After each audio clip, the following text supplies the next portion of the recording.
March and April, we have something to celebrate. We officially hit 1 million ARR, and we're going to tell you guys how we did it. When you have any product, so the best marketing is word of mouth marketing and third-party validation. A big one is letting them use their insurance programs. You can spend from your insurance on wellness products. Meditation for me has been really, really effective and important in my life, which gave me the idea to launch Graymatter and Brightmind, because I was kind of solving my own problem. I spent all my money last year making this a thing. Yeah. And that was really hard. So if you watched the last episode, you know that we hit 795K ARR. So close to that 1 million number that we wanted. But in March and April, we have something to celebrate. We officially hit 1 million ARR, and we're going to tell you guys how we did it and some of the new things Jim has been working on as well as part of Graymatter. So let's get started. Firstly, we kept scaling our accounts, more orders, Google, Facebook, Meta ads as well, which naturally led us to that $1 million ARR figure. So congratulations. Thank you. Now, I know there were also a couple things continuing to happen and new things that we started trying out as well. And one of those was a co-branded sort of a whitelisting campaign. Yeah. Tell me how this sort of came to your mind, and we were helping you guys run this. So when you have any product, so the best marketing is word of mouth marketing and like third-party validation. And so one of the ways that you can do that is partnering with someone that has that kind of expertise, or that people look to for that type of information where your product fits into the wellness. And we partnered with a publication called Wellworthy. Shout out to Ash. And they're actually out of London, and they tested the product and did a write-up on it. And did kind of an overview of how we got started, what the product is, who it's helping, and gave us the ability to run ads off of their account. It's called whitelisting. yes. So when a user sees that, it's not necessarily from Graymatter. It looks like it's coming from the Wellworthy account, because it is, right? And it just has a bit more of, I don't know, validation, because it's not Graymatter talking about themselves. It's coming from Wellworthy. And it was a comprehensive piece. Like we've gone over, people like that, especially with this type of product, can gain some trust in it, and then ultimately purchase it. So it's been good for a brand standpoint, but also from a conversion standpoint, to diversify our content. And that's important because, to date, it's been mainly this really good ad that we have of me talking. Yeah. People are tired of seeing my face, and it's good to show them other I am too. other things. And it's been good, and we're going to do more of that. Find other people to partner with. Find the right influential voices out there talking about wellness and cognitive health, and get them the product. Hopefully they like it. We want it to be authentic. We don't want it to come across as like a paid partnership, even though it is. Yeah. They have to really like it, and I think that's important to me. Like, before I would actually partner with someone, I'll send them the product and say, like, test it. Let me know if you like it. What do you think? If you do, then let's partner. Yeah.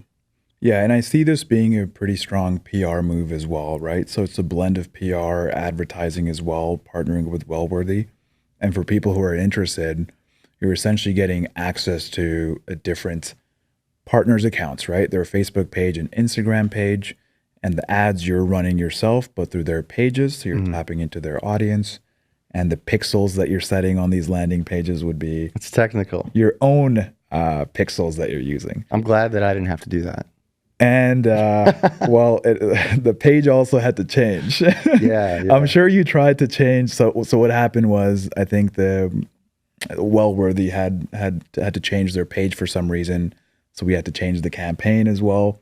Completely fine, but it wasn't as easy. I got it flagged for me. I think it was like late at night. Like, this just took 11 hours, but it's good now. It wasn't as easy as update Facebook page. That's what you would think. And actually, on that note, I'll mention this funny story for another partner that we've been working with. We just ran into this issue where we tried to change the daily ad spend from the baseline, which is $20 on Meta, and we try to set it to $150. We changed it, and then we clicked away. It went back to 20. That itself took 30 minutes to Sometimes change. these platforms just like, and there's no one you could talk to, right? Oh yeah. It's not like a chat on Meta or Google. You can with agency access, things like this. You got the power. I don't have. But what am I supposed to go to Meta with? Hey, we're trying to change this to 150, but it's not letting us. There's so many technical errors that pop up sometimes. Yeah. Even when you schedule an ad, it might get rejected for some reason without any reason. Right. You don't know why. You don't know why. I actually just got help this month with Google. Yeah. From Google, they somehow found us and said, like, identified us as someone that they want to work with. And to be able to have them help you is so helpful. Yeah. Our products were getting rejected, the ads getting rejected. And it gives you like this general message, but you kind of have to guess and then test things and then it's still rejected. Being able to talk with them is really helpful. Yeah. And this is huge for anyone in healthcare, supplements, vitamins, pharmaceuticals. We hear this all the time, right? Yeah. Even with some of the new partners that are joining us, we're now focusing in that healthcare space. But that's a massive challenge that all these companies have is Graymatter is actually okay, but once you start going pharmaceutical, things are just wild. Right. It's hard to get an ad published out there. Yeah. But very interesting. But yes, coming back to our conversation, trying different things out. We hit that 1 million ARR in March, which was incredible. We tried and we're continuing to do this well-worthy partnership as well, with some new ads coming in.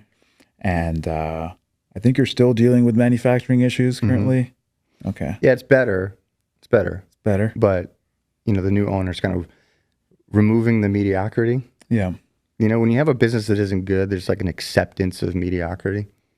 And to make improvements, you have to like over time make sure that you're no longer accepting that kind of poor operational kind of behavior. And it is getting better, but they got a long way to go. And then one more thing I want to mention here is we had launched the Google Ads competitor campaign for Magic Mind, which started crushing. And we just recently launched 4 more competitor Google search campaigns. So essentially targeting competitor search terms. And we're trying to place Graymatter ahead of them as well. Yeah, well, we have a very objectively superior product to what's on the market. We have more ingredients at higher dosages, and it works in a faster manner than our competitors. And so we just clearly laid that out. And it's something that the consumer wants to see. They're trying to get educated. Here's us, here's them, and you make your decision. But when you have differentiators in your product, and I hope you do if you have a product and you're going to market with it, you should. You need to lean on those and educate your customer about why you're better and why they should purchase it. And in the beginning, while you're spinning up that company, also think about how you're going to be different than those competitors, right? We're not just making the same thing, launching it at the same price point, same value add. It needs to be different. Yeah. And that's like, so things have changed since we started working together. We have like a super complex onboarding doc now, where we ask for values, competitors as well that they have, so we can figure out how to message and position the position the company that we're working with amongst the competitors. And these competitor keyword on Google campaigns have been crushing all across our portfolio. Yeah. Yeah, we're big enough now where we have to defend our brand. Yeah, in search, branded search. That starts to happen. Yeah, that's crazy. It's a good thing, right? And working with Google, they're like, oh yeah, people are bidding against your keywords. Yeah. Like, damn, really? That's why. And part of me still feels like it was small, So it's cool. Yeah, that's awesome. There's a couple more things that we're doing to try to give people value. A big one is letting them use their insurance programs. Yeah. So we've partnered with a company called TrueMed to enable HSA and FSA payments. Those are just insurance programs, if you don't know about them, where you have money that you can spend from your insurance on wellness products. And TrueMed is a company from Justin Mares, I think is how you pronounce his last name. And he's the founder of Kettle and Fire. They're a $100 million bone broth brand. Wow. He's a really successful entrepreneur. He's done some other things too. And he partnered with Callie Means. He wrote a book called Good Energy, and he's kind of a leader in America's health movement. And 95% of healthcare dollars are spent after someone gets sick. And their whole thing is trying to shift $150 billion of that spend towards preventative wellness. Yeah. And so it's really cool. You can go on there and you can, you can purchase anything from like a sauna to an exercise bike to Graymatter, Brightmind. And, now customers can go on our site, use our partnership with them, and have their insurance pay for Brightmind. So it's really aligns with what we're trying to do, which is help people strengthen their cognition, help people, become aware of plant-based cognitive supplementation. In a lot of cases, people replace their Adderall with it. So to be able to give them the ability to use that same payment method that they were using to get Adderall to now get Brightmind, it's really, really effective. And, we feel good about that, and we're happy to be helping people. And is that option available right now for people to start using? Yeah. Mm-hmm. Amazing. Yeah. Amazing. I know you're also working on, and tell me a little bit more about this, but a partnership with a meditation app as well. Yeah. So meditation for me has been really, really effective and important in my life. Back towards when I was an early stage founder at 26, which gave me the idea to launch Graymatter and Brightmind, because I was kind of solving my own problem of burnout and like not having effectiveness with Adderall. And when I started to look into kind of why I was feeling the way I was and why I had anxiety, there's a lot of things that you can do that are Band-Aids. You can take a Xanax, you can do these things that'll kind of calm your mind. Yeah. If you really want to change it and change the physiology of your mind, you can do that through meditation.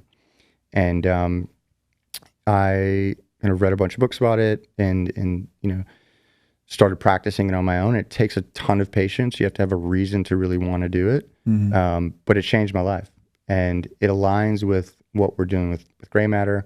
So we partnered with an app called The Way. It's a new meditation app. It's actually Tim Ferriss's kind of go-to meditation app. That's how I found out about them. Yeah. And, the concept is, we can bring them new customers for a very low CAC, which is basically free access to the app, that they would be happy to give away for somebody to try. And so when you subscribe to Brightmind and to Graymatter products, you get free access to The Way, which is a meditation app. What I like about it is it's very simple. It's like this one path. And the founder's name is Henry Schuckman. He's this amazing meditation coach and teacher. And, when you're starting out meditating, it can be kind of overwhelming, especially you open up these other apps that are out there. There's all these things to choose from. You kind of don't know where to start. This just puts you onto a path. And, if you stick with it, it can be really impactful and help you in different ways than Brightmind can. I like the intersection of mobile app and tech, and then the CPG health and wellness product coming together, because this is who we work with, right? Tech companies, also some CPG companies, e-com companies as well. Yeah. But that's interesting. Like, how did you find out, and how did you make this actually come to fruition? Yeah, well, I wanted to increase the perceived value of subscribing. And you can do that with this type of partnership by giving some sort of digital component to the subscription that to me is free, to the customer adds value, and to our partner The Way, it benefits them because they're getting new customers. So, what you'll start to see when you first subscribe to Brightmind is like, yes, you're going to get this product that we hopefully have sold you on, but you're also going to get, a free frother, access to The Way, free shipping, your discount, right? And so you make this offer that is like kind of hard to say no to, and we'll see that the increase in our conversion is really worth it. But again, it fits perfectly with what we're trying to help people with, and it will actually help you if you use it and stick with it. So it's kind of like the practice version of strengthening your cognition. Your brain is somewhat of a muscle, just the same way that you can lift some weights and get bigger biceps, you can improve the cognition of your mind if you, work at it with meditation. We then give you the kind of nourishment to do that through Brightmind to strengthen your cognition. And so it's this comprehensive approach where we've married these two things. And, I reached out to the founder of The Way with this kind of idea. Yeah. And fortunate for me, he had the same kind of thoughts around like this being helpful. And I was just about to ask, like from an execution perspective, there might be someone watching this, like, hey, great idea, but how do you make it Yeah. actually integrated with your product? I What just do you DM have to them. do? There we go. I just DM them, Yeah. and you know, Yeah. I DM'd them. It took them a few days to get back to me, and it was like some person that was running their account and was like, "Hey, I'm not him, but like, email this guy." Emailed them, had a conversation, basically explained what I just did to him. He was like, "Okay, I get it." And from there, we've been working together on like, how do we actually launch this right?